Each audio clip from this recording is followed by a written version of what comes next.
Welcome to The Good Word. My name is Vincent Goodwill, senior NBA reporter for Yahoo Sports and the host of this show. It is a Wednesday, ladies and gentlemen. We are joined by Ice Young, as we are each and every Wednesday, as long as we are doing this on Wednesday. We took off last week because Veterans Day switched off the whole schedule, but she is back. Ice, how you doing? I'm good.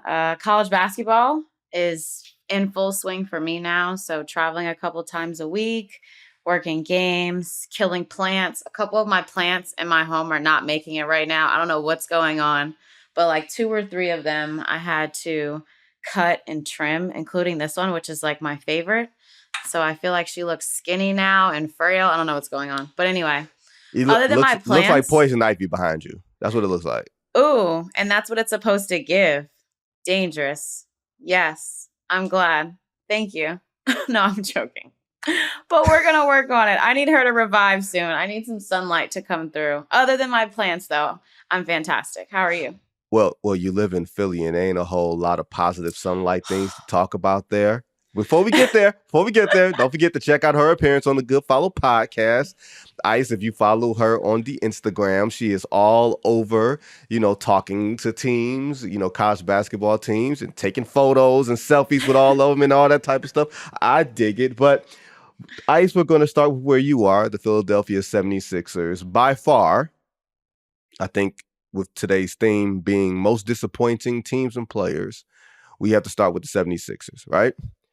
And they are as of right now, 2-11, and added to that, team turmoil, right? A little bit of team turmoil. Had an hour-long team meeting after their last loss to the Miami Heat on Monday night.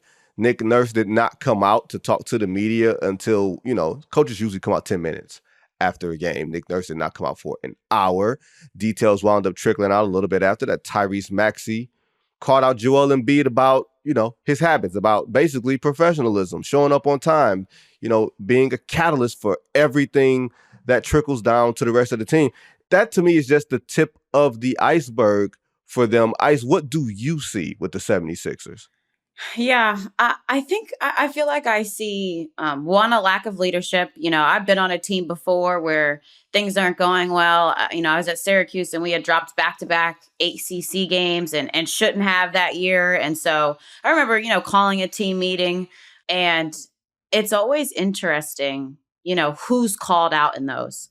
Sometimes it's the role players who maybe aren't locked in fully because they're not getting as much time. And so their energy and effort and kind of them not being locked in affects everyone else. And it's the main players who are locked in and ready to go. And so they're trying to get everyone else bought in with them. Or you see what you're seeing with the 76ers, which is that, their main player in Joel Embiid is not locked in from a leadership standpoint, does not look great on the court. And we expected this. I mean, we have had conversations before about him being injured, having to get back in shape, him not playing back-to-backs, or not wanting to. And so all the management of things. But I think for Tyrese Maxey, a young player who is injured right now because he was doing too much trying to compensate for the Sixers and their main players being injured and Paul George and Embiid, is now like, I'm a young guy trying to win.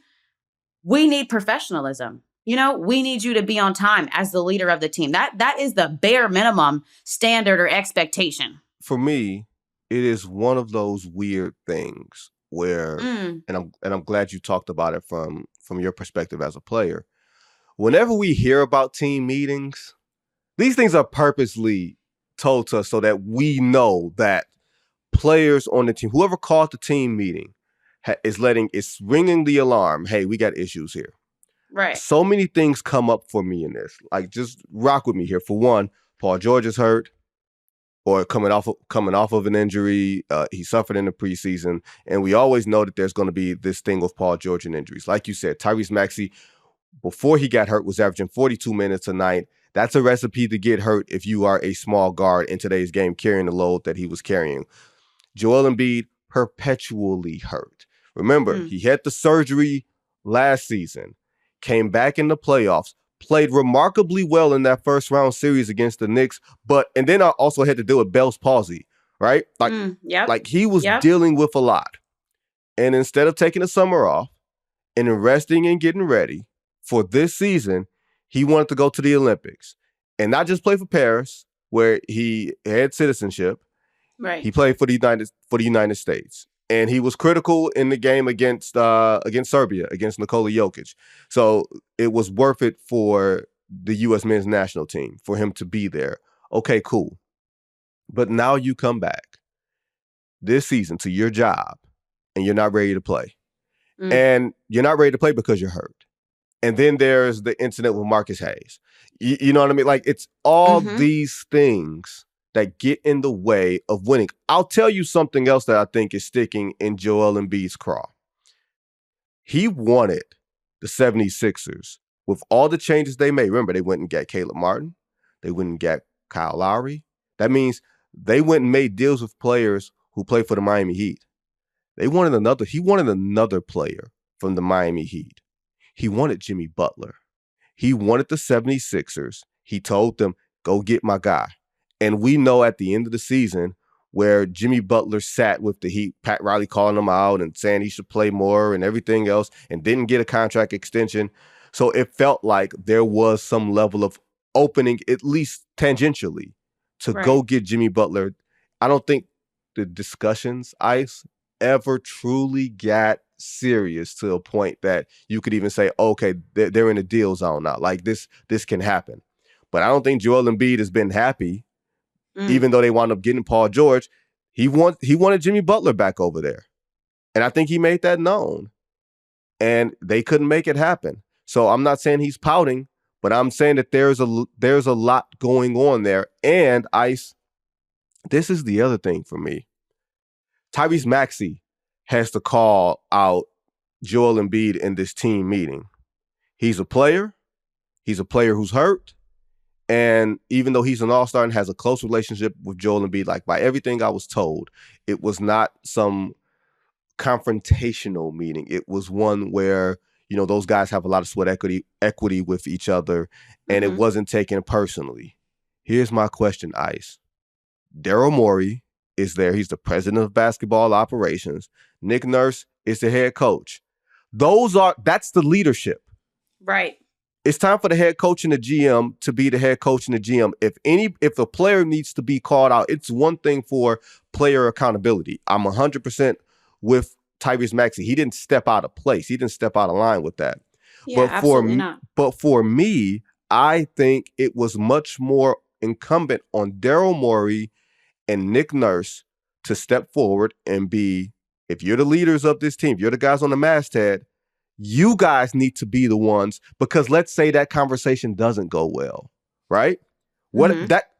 No matter what happens to me, no matter what happens from this point, Ice, yeah, those guys have a great relationship, but what happens if the wrong thing is said, or someone takes something the wrong way, and now you got a relationship that's tarnished because you two didn't step up to do your job as leaders of this franchise. You're 2-11. You guys should be calling team meetings. Yeah, I think it's a great point. And I'm not really sure. I'm not really sure what maybe they were waiting on. He's only played 3 games this season. Maybe they were waiting to see if he would play out of it, right? As a player who's gone through injury, it attacks every part of you. It attacks the mental, the physical, the spiritual, right? The energy level, being in a gym, knowing that your body's not doing what it wants to do. Joel Embiid has told us that he's had frustrations with his body not healing the way it should and not doing what he's asking it to do. And this is a player last year that averaged 34 points in the season. This is a player that was top 5 in the world at playing a game. And so I think he is going through, obviously, some struggles with the injury. Maybe leadership was trying to see if he would play out of it and if it would get better. Maybe you wait until, Paul George, who just got off minutes restriction, looks a little bit more consistent. And maybe I think they were just waiting for a couple of games for it to get there. But I think what I like about the situation the most is that Tyrese Maxey was like, nah, we can't wait. Yes, you call this meeting. Yes, we have to have a conversation. But leadership starts with the coaching staff and GM, but it also starts with the players. It starts with the main players. We know that they rock the boat. They tip the scale every single time. And so I like that, we saw that Joel Embiid was, willing to take this criticism, not taking it personally. That shows that you're a vet, that you understand what's expected of you. And hopefully he grows in that. I think there's just still is a question about all of these things we're talking about are the intangible things, right? There's still a question about him getting on the court and getting in shape and getting back to playing basketball. Then there's still a question about chemistry for this team. They picked up so many new players. They haven't been able to play with their big three on the same court yet this season. And they're 2-11, right? And so then there's an added amount of pressure that once these players do return, they're trying to build chemistry. You're building it under a mountain of pressure because you're already at the bottom of the league. Yeah, there's time to turn it around, but I think the time in which this meeting came was very timely and necessary. I'm with you. I think leadership from Nick Nurse and Morey should have stepped in a little bit earlier, but we're here now. A player said something. Hopefully that made everybody kind of get like, okay, we need to wake the hell up and figure it out and move forward. And think about this from Tyrese Maxey's standpoint. Think about what he has sacrificed theoretically to this point. Remember, y'all, Tyrese Maxey waited to get his extension so that the 76ers could have cap space to go get a Paul George. Usually, that is not standard operating procedure in the NBA. If you are a max player, you go get your money as soon as possible, especially when you have people who you're not sure if they're going to kick it that way and still give you that max contract if you wind up getting hurt. Remember all the stuff about James Harden saying Daryl Morey is a liar and I'll never trust him again and everything else. That stuff, whether it's true or not, when players go out of their way to be so blatantly disrespectful to the person in charge, people in the league, people around the league, players talk, people around the league find out what you are made of. And no matter what you think of James Harden, not everybody thought that he was wrong. Not everybody thought that he was crazy and lying and everything else. All right, cool. Put that to the side. Put Tyrese Maxey stuff to the side. It's getting very late, very early. Yeah. At 2-11, you're looking at the standings and you're saying, oh, okay, the East isn't that great. You're right, the East isn't that great. But Ice, remember they told us in the beginning, they told us in the very beginning, we're going to slow walk this thing so that we want to be ready for the postseason. If you don't get a top 3 seed in the Eastern Conference, you're not going to the finals. Period, point blank.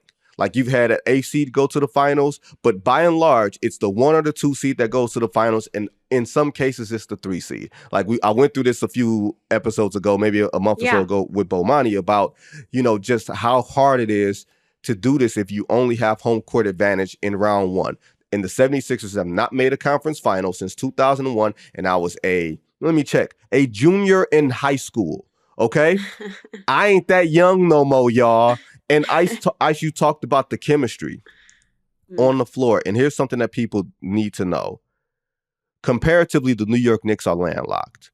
The Milwaukee Bucks are landlocked in terms of personnel moves that you can make and improving your team throughout the course of this season. That's not the case with the 76ers. They still have their draft picks. They can still maneuver around a little bit. Even, Daryl Morey, as bad as he is with the people stuff, he can be really good with the numbers. But you can't evaluate your team in essence of the trade deadline until you figure out what players are on the floor, what they look like. I can't tell you what you need unless I actually see it on the floor. You're second to last in offensive efficiency. You are last in field goal percentage, second to last in the 3-point line, second to last in rebounding, and the defense hasn't been bad, but if your offense is this bad, if your player availability is this bad, Ice, I can't help you.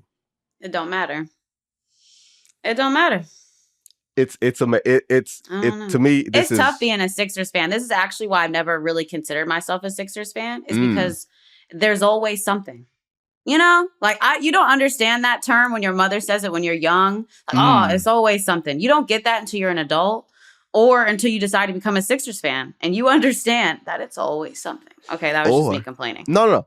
Or if you are a former Detroit Lions fan, of which I quit them well over 20 years ago. And now that they're about to go to the Super Bowl, you know who's not jumping back on that bandwagon? This guy. No matter what y'all say, I ain't never coming back. Now, Wow. No, I'm never coming back, please. I gave up toxic relationships a long time ago. Me and you can have a conversation about toxic relationships after the show, but no more toxic relationships. Now, the thing I do want to point out, because Ice, you talked about having had injuries and having had surgery. I don't think anybody's taking away from Joel Embiid being hurt. The body is the body. Like, some dudes have bad bodies, some dudes have bad limbs. Like, I don't get sometimes the consternation over Kawhi Leonard. Sometimes if you're hurt, you can't play. What Tyrese Maxey, I think, was talking about, hey, man, if you're here, show up on time. Those are things that you can control. You can control showing up for whatever treatment, rehab, practices, and everything else that you're going to get. Those are things that you can control while you're trying to work your way back. The work ethic, the showing up and being an example. Even if you're not on the floor and Tyrese Maxey ain't on the floor, you know how hard it is for Tyrese Maxey to step up and use his voice when he's not playing? Dudes usually not playing don't want to be heard from because they know ain't nobody trying to hear from them. But he was the one who had to step up because he was the only one with the sweat equity with Embiid. So for Embiid to basically not be doing the things that he should be doing to get himself back on the floor, even if he can't, that speaks volumes about how important this is for him and how important this is for everybody else. I completely agree with you. And again, being a player, sometimes it resonates more when your teammate says it. When someone that you have that relationship with says it, can say the hard things rather than the coach or GM that's supposed to say that. That's supposed to hold you accountable. That controls your check. Yeah. Yeah, look, I've said it all the time. Daryl Morey, and I thought on media day, maybe I was fooled because about 5 minutes into media day, it was announced, and it sort of came reverberating through the room a little bit, that Dikembe Mutombo had passed, and Daryl Morey had spoke first, and Daryl Morey was on like the podium, and someone from the 76ers pulled him off the podium to let him know. So when he came back, like, Daryl was visibly shaken, like he was in tears, like his voice was cracking. And it was almost like, oh, like the feelings part of this, like you were thinking, not like symbolic. I'm not trivializing Dikembe's death as something, but I'm saying for purposes of exposing something within someone that you didn't believe that he had these emotions and feelings or whatever. You're like, okay, maybe maybe this is revealing that Daryl really gets it. That team building is more than just numbers, that this is a people business, and that all the things that come with that. And then you see instances like this where Tyrese Maxey has to call a team meeting after you drop a 17-point lead to Miami and you lose by 19 or whatever it was. That's like a 35-point turnaround. That's really hard to do. 19-point deficit, lost by 17. Jesus. Yeah, 36 points. 36-point turnaround. I ain't no mathematician, but I think that's 36 points. How hard it is to get outscored by 36 points within a game. That's what caused the team meeting, because nobody else has bothered to step up to do it before. That's a thing. Now, Ice, I'm very curious how we have framed, as we moving forward a little bit before the break, how we have framed this Tyrese Haliburton Sacramento Kings De'Aaron Fox deal. When Sabonis went from Indy, Haliburton went to the Pacers, and it seemed like the Pacers had gotten the better end of it. The Pacers went to the conference finals last year. Tyrese Haliburton became this bigger star than people expected, especially in the light of the NBA Cup last year. He was there. He was on the podium. People like, oh, he's got some Steve Nash to his game. The Pacers are playing fun, da-da-da-da. If you look at it, not just in light of what the Indiana Pacers have started, how they start the season at a 6-8 mark, De'Aaron Fox has been really damn good over the past couple of years. And we don't give him enough credit, because he's playing in Sacramento, right? Like, you're in the Bay Area, but you're not quite in the Bay. You're in Sacramento. Yeah. And not to put these two guys against each other, but because we quickly framed that trade as Pacers beat Kings, the Kings are the Kings, and then look what they gave up. They gave up the wrong player or whatever it was. I don't know if that's the case anymore. I don't know if maybe it never was the case, but it certainly doesn't look like the case right now.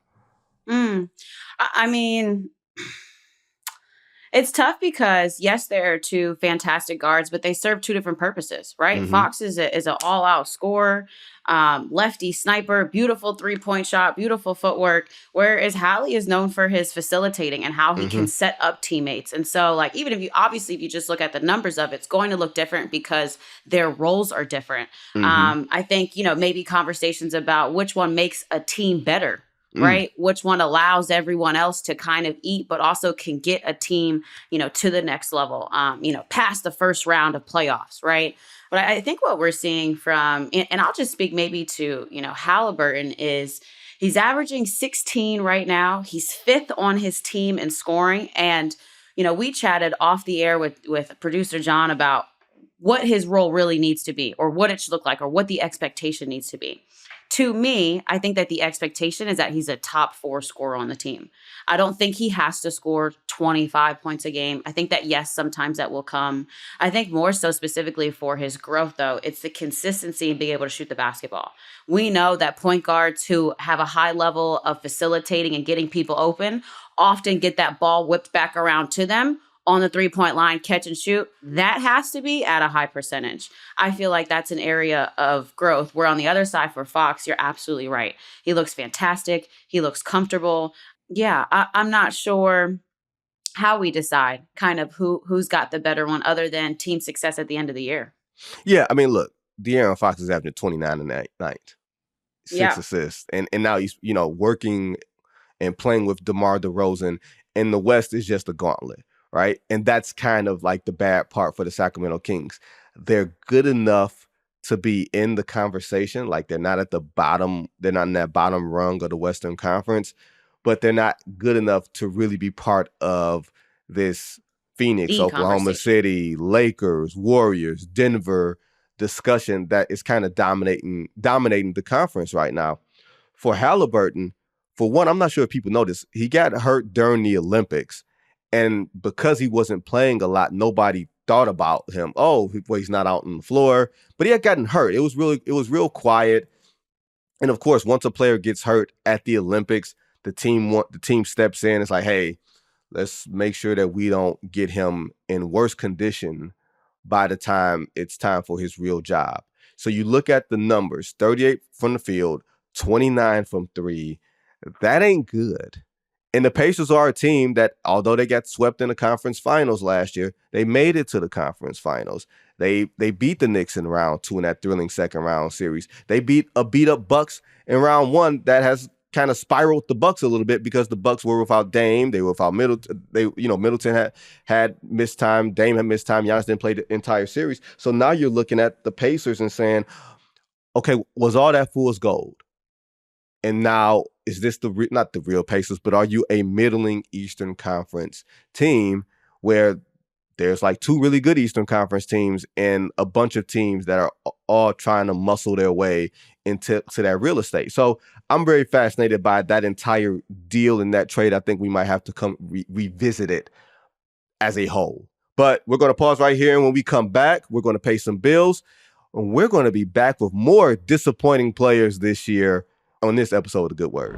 Back on The Good Word with Ice. Ice, it is time to talk about a couple of more disappointing personnel in the league. I'm going to let you go first with this one, considering getting in shape has been the theme of today's episode.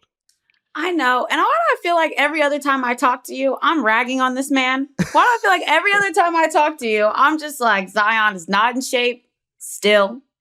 He's still I don't think you're healthy. fat shaming. I do not think you're fat shaming. I'm still single. Like, it's just all the stills. It's all the stills. But it is disappointing. It's disappointing. I mean, with, it's disappointing with what the Pelicans have done in terms of acquisition and have gotten different players and are starting to build pieces and really seem like, really committed to building around Zion and making him their player. For him to just still not be on the court consistently.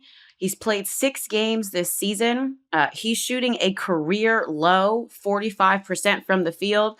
Again, it's not surprising. When you're injured, it's tough to come back and to establish your rhythm, to feel like yourself, to knock down the shots you normally would. So you've got to shake off the rust. But again, when you're constantly in this choppy place with your body, with the physicality, with rhythm. It's just going to look like this.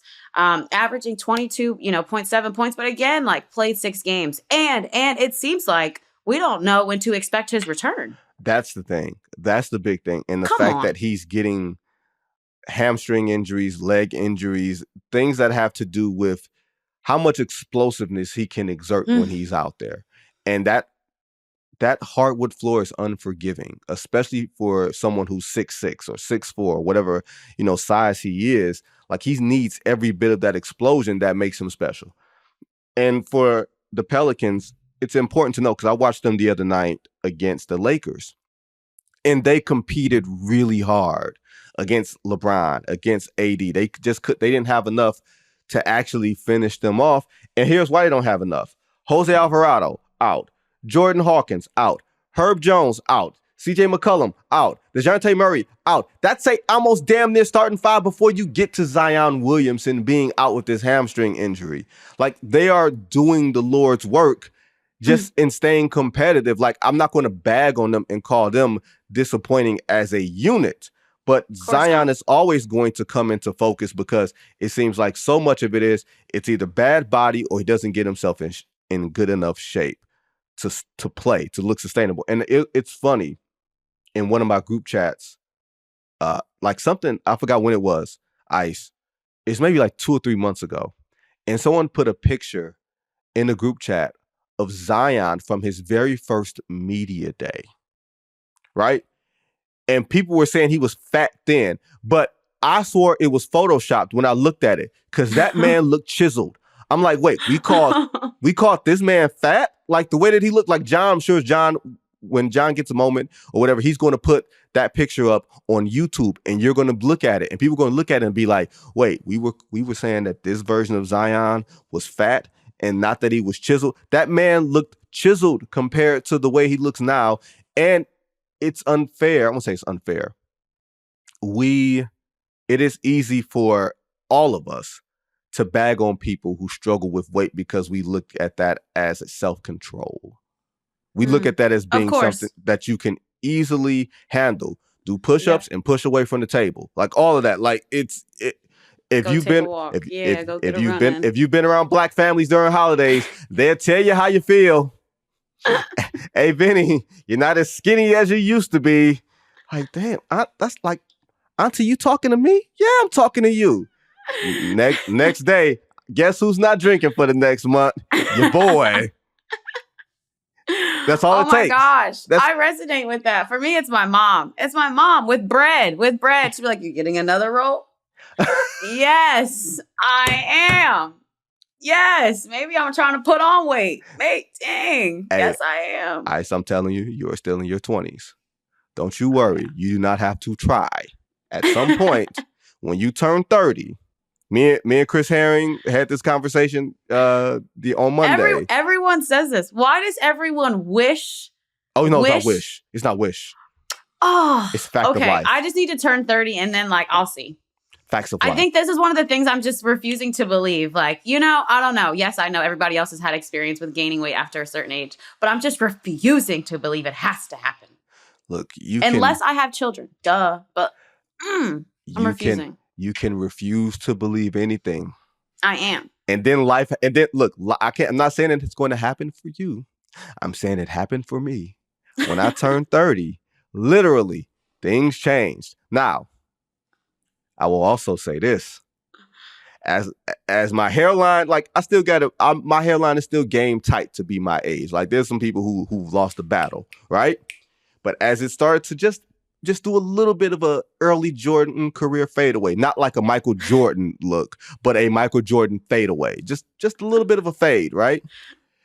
The facial hair started coming in. It wasn't just the mustache and the goatees, a little bit of beard work coming in post 35. So there's never like a sweet spot of like, okay, you gained just enough weight where you're not a stick figure, but you haven't gained too much weight to be a butterball. You know what I mean? Like it's kind of in this weird spot, right? I hear you. But have you decided if you're going full beard for your birthday? Oh no, that was me. That was me putting on a dare. Like I was just dared by someone. I wasn't cutting this off. I worked too hard to get this. We still do dares? Gosh. Challenges. Okay. I was challenged on Instagram.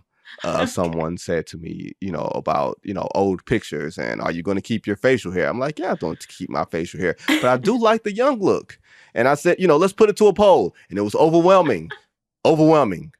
Everybody said, keep the beard. I voted. You did vote. Too. I appreciate it. It was like 78% to 20. Now, here's the other disappointing player that I have. Mm-hmm. And this is close to John's heart. So, John, have your heart be still. Luka Doncic. That's someone that I am a little disappointed in. Not that he's a bad player or anything like that. Like, everybody put your torches away. But this is a team that went to the NBA Finals last year, and we expected Luka Doncic to, A, be able to elevate this team back to that spot, and B, elevate his own game to get to an MVP level. And when I've looked at, one of the things that I've looked at with Dallas is they have closers. They have two closers who can handle the ball, and then you add Klay Thompson. And you have another year of maturity for Derek Lively, as a starting center type who's going to be really, really good. You think of Luka Doncic as the constant. And they lost 4 straight games, Ice. And this is not a way that a team with Luka Doncic and Kyrie Irving is supposed to lose 4 straight games. They lose to Phoenix at home by 1. You lose to the Nuggets on the road by 2. You lose to Golden State by 3. You lose to Utah in the last second play. Here's the thing. You can almost directly point to Luka Doncic underwhelming in the fourth quarter of all of those games. I was at the Golden State game. He scored 2 points in the fourth quarter. The game against Denver, Kyrie Irving headed going, scored like 16 in the fourth. Luka, maybe he ceded too much space to Kyrie. Maybe he tried to take over when he couldn't have. That's a problem. And then in Utah, I don't know who the hell he was looking at when Jordan Clarkson turned into Magic Johnson on the last play of the game. Like, I have zero clue what he was doing, and gave up a dunk on the second to last possession. So you look all of that, and you look at the numbers where the shooting is down, the efficiency is down, the numbers are down, and then the Mavericks are outside of the play-in in the Western Conference. If we're going to give Luka Doncic a lot of credit when Dallas plays well, you got to give him a decent share of accountability when they are underwhelming, and that's a big reason why he's on my list. Yeah, and I think, even watching the games, effort. Yes. Sometimes his effort is just lackluster, piss poor. Are you getting paid to be out there, or are you out there because you have to be? It doesn't look like sometimes he is giving max effort. And on a team in which I think everybody else does, on a team in which, Klay, Kai, D-Live, etc., all of them, to me, seem to not, there aren't these plays where you can look and just say, oh, they just gave up. Oh, they just weren't going to try and rotate. But there are several that you could clip for Luka. I had a coach that would clip these plays. And this would be what she would like to introduce to us before the game. Like, okay, if we're going to try to win and get to the NCAA tournament, we can't do this if we look like this. And it would be getting blown by and no recovery. No backside rotation. Giving up a 3 because you were supposed to be the next rotation and you didn't get there. So I'm also not a fan of his effort. You talk about shooting and efficiency. I think we can talk about fatigue. We're seeing that across the league with the amount of players that are injured, with the amount of players that, again, coming off of Olympics year, put in extra time in the summer. And so now we're seeing, some of those lasting effects. But also, to me, I'm just not crazy about the effort that he's giving defensively. No, he's getting picked on. He's getting picked on. Absolutely, but that's when you have to take it the most personal. Yep.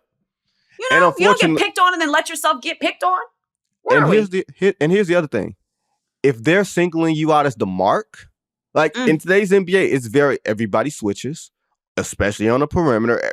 So you can pretty much hunt your matchups. Like we saw it a little bit last night in the Cleveland-Boston game. We're going to get to that on the other side of the break. But Luka is too big and physical to be hunted. Like he's not the quickest guy and everything else, but he's big enough, especially where we're supposed to be able to be a little more handsy on the perimeter, to be able to keep a guy in front of you until the help defense comes. So it's a lot going on there. And for me, Dallas, I picked Dallas. I was tempted to pick Dallas to win it all this year. I was tempted to look at them and say, you guys have enough experience, enough heartbreak, and just enough to put you over the top. But that's assuming that Luka Doncic is the constant. Kyrie Irving has been model citizen, model basketball player. That has not been the case for Luka, and they are only going to go as far as he takes them. And I'm fascinated by how that is going to play itself out, especially after the first 15 games or so. But we're going to take our last break, and when we come back, there was an interesting game in Boston last night with the Celtics and the Cavaliers. We're going to talk about that. That was one of those goofy NBA Cup games with the green floor and Peyton Pritchard hitting threes and all that type of stuff. You're listening to The Good Word here on Yahoo Sports. Welcome back to The Good Word. Ice, let's get into the last word. The Cavs came into last night, the NBA Cup game with the goofy courts with the Boston Celtics, undefeated. Like, it was one of the biggest games that you can have in an early season. You know, they had the second best start in NBA history behind the Golden State Warriors, right? Not that Cleveland, we looked at them as a team that's really a championship contender, at least not yet, right? But this is a big test going against the Boston Celtics team that we just feel like they have just broken the game in terms of the math. And I felt like the game played out almost the way that I expected. I don't think Cleveland should have walked away from last night's loss. They lost by 3, but it was pretty much like a 5 to 7 point game in the last minute or so. I don't think they should walk away from last night's game feeling deflated or defeated against a Celtics team at home. Boston, hit 22 threes, right? This is what they do, right? Literally. Jason Tatum, Jaylen Brown, Peyton Pritchard, all those guys, like, that's what they do. I think there were some things with the Cavs that were, I won't say unexpected, but I think Darius Garland having an off night, struggling with the size at the rim. When he got to the rim, trying to get to the rim, like, the size and the length disrupted him a lot more than maybe people anticipated. And I don't know if that's necessarily going to change. He's like 3 of 18. He went full John Starks. And they picked on Georges Niang, you know, in crunch time. They hunted those matchups. We talked about Luka getting hunted. They hunted Georges Niang. How do you think the Cavs acquitted themselves last night? Because I felt like the Celtics just did what they do. Yeah. You know, I like some things that I saw. They had a 40-point third quarter. They outscored the Celtics 40-29 in the third. Easily, when it could have gotten very ugly, because at one point Celtics had stretched it to like 18. And so there was a time in which they could have bent, but they didn't. Or could have broke, but they didn't. I felt like, you know, Evan Mobley played really, really great. Like 22 points, 11 rebounds, and 6 assists. You know, pure ball energy, did what he was supposed to do inside. I think Donovan Mitchell did what he was supposed to do. He went 13 of 29. He didn't shoot the 3 very great, like only 3 of 11. And so I think at times like that hurt.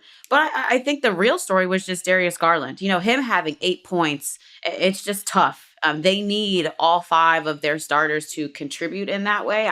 And I feel like he didn't necessarily pull his weight. And you're absolutely right. Like, he got the shots that he normally takes. Downhill, couple of floaters using the glass, but it was really just the length. So to me, that was the only maybe glaring thing that I saw that was poor. Otherwise, they outscored the Celtics in both the third and fourth quarters. I mean, they put together really good sequences of basketball. But when you give up 22 threes, you know, it's the 4th game in a row in which the Celtics have knocked down 20 or more threes. When you allow them to do what they want to do, especially on their home floor, it's just near impossible to beat them. Yeah, I mean, look.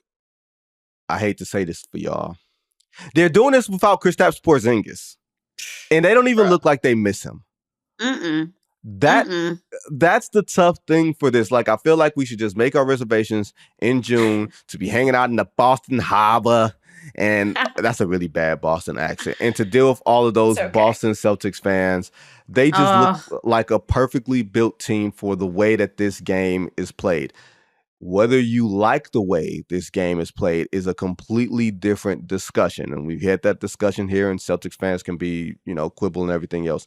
But they are really, really good. They are great at defending with length, at hunting threes, driving and kick. Like, they're literally playing the math. They're playing the game to the way that the math says play the game. Layups and threes. And Tatum and Brown have sort of figured this thing out together. And the regular season just looks like an exercise for them. Now, for Cleveland, Evan Mobley bringing the ball, taking it off the glass, bringing the ball off the floor, like, those were developments. Like, I'm glad that they're playing faster because he can get up and down. Jared Allen can get up and down. Like, you need to take advantage, especially if you are a small team in the backcourt. Use your bigs to beat their bigs up and down the floor, get early seals, things like that to try to get early scores. Evan Mobley showed a little bit of nasty last night.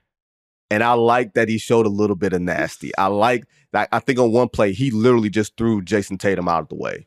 And the ref didn't call a fight. Threw Jason Tatum out of the way, got to put back. Like, the Boston fans were up in arms because, of course, they are. Like, this is just how they get down. But I like the fact, I think that's something that bodes well for them is, hey, you know what? Maybe we can't exploit this Darius Garland thing. Maybe Garland turns into more of a standstill shooter because that's where he's going to get his best looks against this version of the Celtics. But if Evan Mobley's going to play like a grown-ass man, that could bode a little bit better in the long term for the Celtics, because I think the Cavs' long-term prospects, not just this year, but down the line, is completely dependent on Evan Mobley turning into not just one of the best defenders in the NBA, which he already is, but turning into an absolute monster on both ends of the floor and taking this team by the scruff of its neck. I think it's actually possible. And that, ladies and gentlemen, is my friend Ice Young. Thanks to Ice for giving us some of her time today and every single Wednesday. Thanks to producer John and the entire team who works so hard from behind the scenes. Only one episode next week due to Thanksgiving, but I'll be back early on Monday with another episode of The Good Word. And until then, everybody be safe.